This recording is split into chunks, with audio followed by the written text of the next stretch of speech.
Hey guys, I'm Zoraida Córdova, author of the Vicious Deep trilogy, which is YA urban fantasy, and the On the Verge series, which is new adult contemporary romance. And this is my video for writing in the margins, and I would like to tell you about some of the things that I became aware of after publication. Thing one, the first thing I realized upon publication, and in just general life, is that nobody is going to say my name right. You're probably saying it right now, correct? Zoraida. And two things will either happen. Either I say it to somebody and they respond with Zoraida, or something that just sounds not correct. And like I hit them with a confundus charm and the A and the I scramble and it doesn't make sense and things are happening.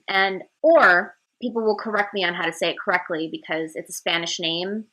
It's a name from Spain, I should say, with an Arabic origin because the Moors and the conquering and oh my God. Thing two, I would like to parallel writing urban fantasy as the immigrant and biracial experience. And I say this because my characters are often half creatures, half merman, half human, half fairy, half...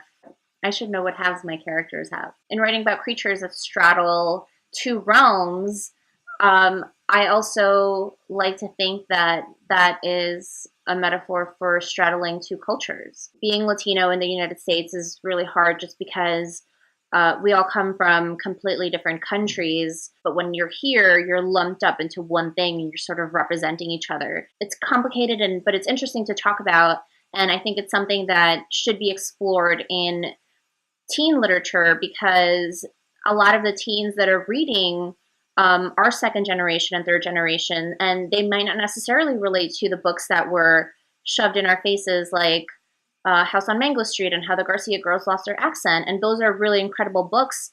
But at the same time, kids that are assimilated, and they don't necessarily want to see themselves as the other, they want to see themselves in fun fantasy epic adventure roles that are traditionally saved for like beautiful blonde princesses, etc. To me, that's a very important topic, and it's something that I want to strive to see, not just in my writing and my own fantasy adventures, but hopefully in other people's, and, you know, branch out and explore. This is something that I became aware of recently, is the number of biracial couples in literature lately. It's a topic that's really important to me because every single relationship that I've ever had has been a biracial relationship, and I'm pretty sure that if I ever have children, that they're going to be mixed kids, because Orlando Bloom and I are going to have beautiful children. I didn't think about diversity as much before I became an author, because I was always so immersed in it. You know, my best friends were always Guyanese and Filipino, and to a certain extent, I'm privileged in the way that I was raised because I was raised with so many different kinds of people that I never really questioned it until I started working in an environment where it's the opposite of that.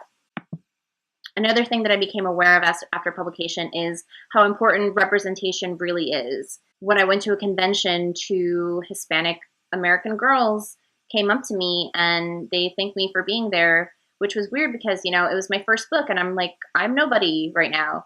And now that I'm up to my fifth book, I still feel that way. But at the same time, these girls thank me for going to a convention because they didn't really know a lot of Hispanic authors. It's important to see somebody in the same role that you want to be in.